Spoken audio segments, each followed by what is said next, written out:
Hi అండి, అందరూ బాగుండాలని కోరుకుంటూ అమెరికాలో గవర్నమెంట్ షట్డౌన్ ఇంకా ఎన్ని రోజులు, దానివల్ల వర్క్ వీసా మీద వచ్చిన ఇండియన్స్కి ఏమైనా ప్రాబ్లం ఉంటుందా, ఈ విషయాల గురించి క్లుప్తంగా మాట్లాడుకునే ముందు ఒక చిన్న రిక్వెస్ట్ అండి.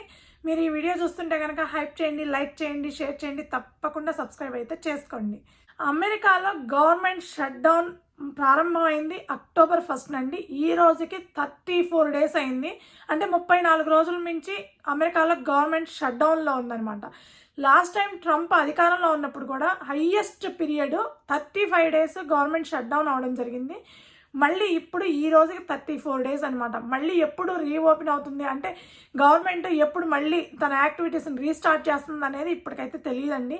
ఎందుకు అని అంటే డెమోక్రాట్స్ రిపబ్లికన్స్ ఇద్దరు కలిసి బిల్లు పాస్ చేస్తేనే గవర్నమెంట్ రన్ అవ్వడానికి కావాల్సిన బడ్జెట్ అయితే రిలీజ్ అవ్వడం జరుగుతుందన్నమాట. దానికి కావాల్సిన ఫండ్స్ అంతా రిలీజ్ అవుతాయి. సో డెమోక్రాట్స్ కానీ రిపబ్లికన్స్ కానీ ఎవరో ఒకళ్ళు తగ్గి ఆ బిల్లు పాస్ చేయాలన్నమాట. అలా పాస్ చేస్తేనే గవర్నమెంట్ షట్డౌన్ ఆగిపోయి తన గవర్నమెంట్ యాక్టివిటీస్ నార్మల్గా స్టార్ట్ అవుతాయి. అయితే అమెరికాకి వర్క్ వీసా మీద వచ్చిన ఇండియన్స్కి గవర్నమెంట్ షట్డౌన్ అవడం వల్ల ఏమైనా ప్రాబ్లం అంటే ఖచ్చితంగా ప్రాబ్లం అనే చెప్పొచ్చండి.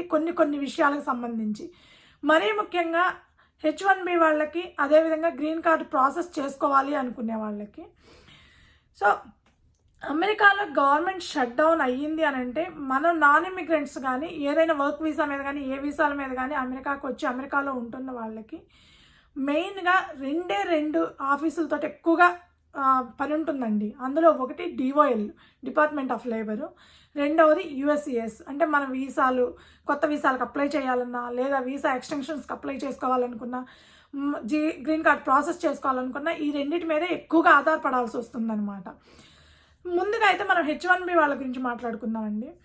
ఎవరైతే కొత్తగా H1B మీద అమెరికా రావాలి అనుకుంటున్నారో వాళ్ళకి మాత్రం కొంచెం ప్రాబ్లం అయ్యే ఛాన్స్ ఉందండి. ఎందుకంటే H1Bకి అప్లై చేయాలంటే ఖచ్చితంగా DOL వాళ్ళ దగ్గర నుంచి LCA అప్రూవల్ అయితే రావాలండి. ఆ LCA అప్రూవల్ రావాలంటే ప్రస్తుతం DOL అనేది కంప్లీట్గా ఫెడరల్ ఫండింగ్ మీద ఆధారపడి రన్ అయ్యే ఒక ఏజెన్సీ అనమాట. కాబట్టి అది DOL అనేది కంప్లీట్గా తన యాక్టివిటీస్ని అన్నింటినీ క్లోజ్ చేయడం జరిగిందండి. ఈవెన్ వెబ్సైట్ కూడా కంప్లీట్గా షట్ డౌన్ అయిపోయి ఉంటుంది.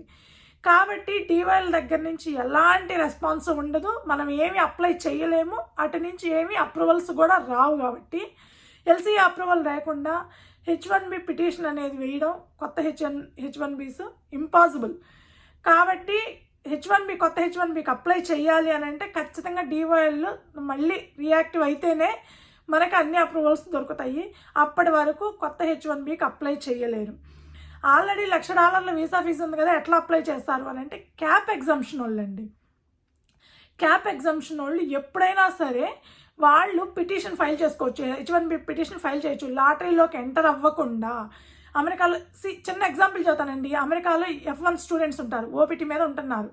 వాళ్ళకి వాళ్ళ ఎంప్లాయర్ ఎవరైతే ఉన్నారో వాళ్ళకి ఎక్స్ట్రాడినరీ స్కిల్స్ ఉందనుకోండి, లేదంటే డిఫరెంట్ స్కిల్స్ ఉన్నాయి అనుకోండి, కంపల్సరీ ఎంప్లాయర్ కావాలి అనుకుంటే వాళ్ళు H1B క్యాప్ ఎగ్జంప్షన్ కింద అప్లై చేసుకోవచ్చు అండి. లాటరీ సిస్టంలోకి ఎంటర్ అవ్వకుండా అప్లై చేయొచ్చు. సో అది ఎప్పుడైనా అప్లై చేయొచ్చు అనమాట. ఈ పర్టికులర్ పీరియడ్లోనే అప్లై చేయాలని ఏమి లేదు. సో అలాంటి వాళ్ళకి ఖచ్చితంగా ఇప్పుడు ప్రాబ్లం అవుతుందన్నమాట. ఇండియా నుంచి వచ్చే వాళ్ళకి ఆల్రెడీ LCA తీసుకొని ఉంటారు కాబట్టి అలాంటి వాళ్ళకి ఏం ప్రాబ్లం లేదు. ఒకవేళ LCA తీసుకోకపోయి ఉంటే కనుక అలాంటి వాళ్ళకి ఖచ్చితంగా ప్రాబ్లం అవుతుందన్నమాట. 2025-26కి ఆల్రెడీ లాటరీ సిస్టమ్ అంతా అయిపోయింది, పిటిషన్స్ అంతా సబ్మిట్ చేసుంటారు కాబట్టి మ్యాక్సిమం వాళ్ళ దగ్గర LCA ఉంటుందండి. ఒకవేళ LCA లేకపోతే మాత్రం వాళ్ళు పాస్ చేసుకోవాల్సిందే, ఆ ప్రాసెస్ అంతా పాస్ చేసి పెట్టుకోవాల్సి వస్తుందన్నమాట. ఇది అమెరికాలో ఉండే H1Bస్కి ఎలాంటి ప్రాబ్లం ఉంటుందంటే అండి, ఒకటి ఎక్స్టెన్షన్స్కి అప్లై చేసుకోవాల్సినప్పుడు అంటే రెన్యువల్స్కి అప్లై చేసుకోవాల్సినప్పుడు ఖచ్చితంగా ప్రాబ్లం అయ్యే ఛాన్స్ ఉంటుందన్నమాట. ఏ విధంగా అంటే మనం ఎక్స్టెన్షన్స్కి అప్లై చేసుకోవాలన్నా కూడా LCA అప్రూవల్ ఉండాలి. ఆ LCA అప్రూవల్ మన ఎంప్లాయర్ DOL సబ్మిట్ చేయాలి. అలాంటి సిచ్యువేషన్లో ఇప్పుడు అసలు DOLలే పనిచేయనప్పుడు మనకి LCA అప్రూవల్ ఎక్కడి నుంచి వస్తుందండి?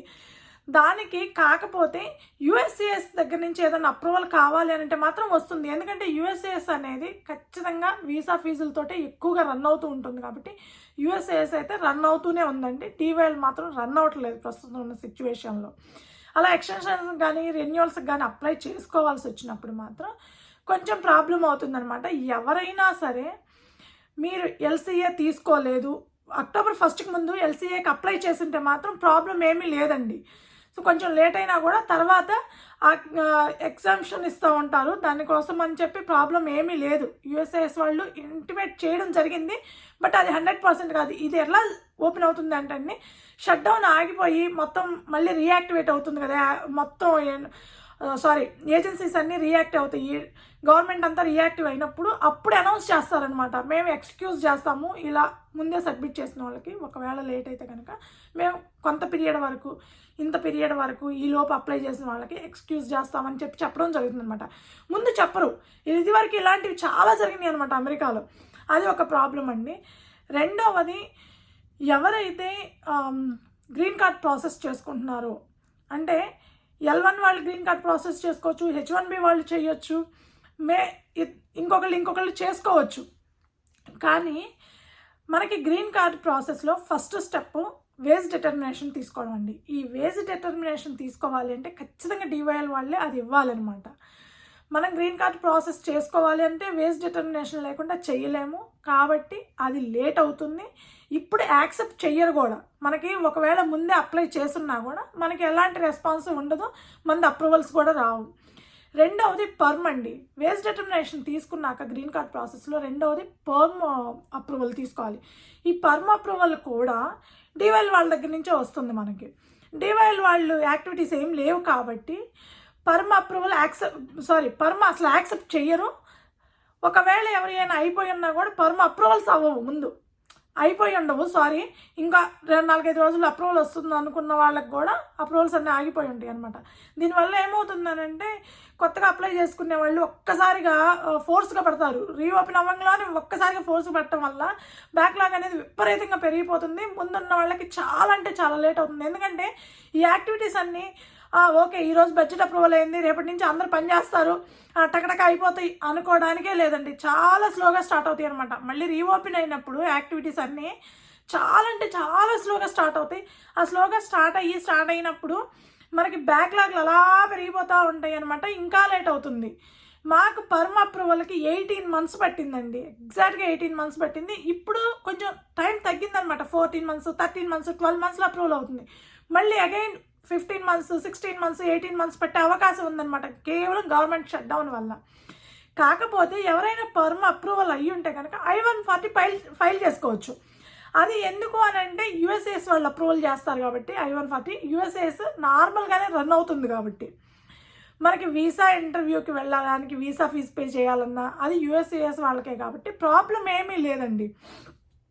అలాంటి వాటిలో ఎలాంటి ప్రాబ్లం లేదు. ఒకవేళ ఎక్స్టెన్షన్కి అప్లై చేసుకోవాలన్నా మీరు ఆల్రెడీ ఎల్సీ అప్రూవల్ ఉంటే కనుక మామూలుగా మనం ఎక్స్టెన్షన్కి అప్లై చేసుకోవచ్చు త్రూ యూఎస్సిఎస్ ద్వారా.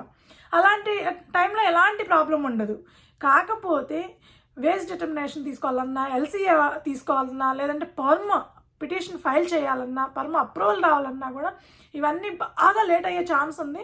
ఎందుకంటే ఆల్రెడీ 34 days అయింది. నేను అనుకోవడం అయితే నా పర్సనల్ ఒపీనియన్ చెప్తున్నానండి, ఇంకా ఒక 2 weeks పట్టే అవకాశం ఉందంట. సో ఆ 2 weeks పడుతుందా 1 week పడుతుందా అనేది మ్యాటర్ కాదు. కానీ దీనివల్ల ఏదైనా సరే నాన్ ఇమిగ్రెంట్స్ వర్క్ వీసా మీద ఉన్న వాళ్ళు ఎంతో కొంత ప్రాబ్లం అయితే ఫేస్ చేయాల్సి వస్తుందన్నమాట. ఇదండి గవర్నమెంట్ షట్ డౌన్ అవడం వల్ల మన నాన్ ఇమిగ్రెంట్స్కి వచ్చే చిన్న చిన్న ప్రాబ్లమ్స్. ఈ వీడియో మీకు నచ్చుంటే కనుక దయచేసి ఒక లైక్ చేయండి, షేర్ చేయండి, తప్పకుండా సబ్స్క్రైబ్ అయితే చేసుకోండి. Thank you.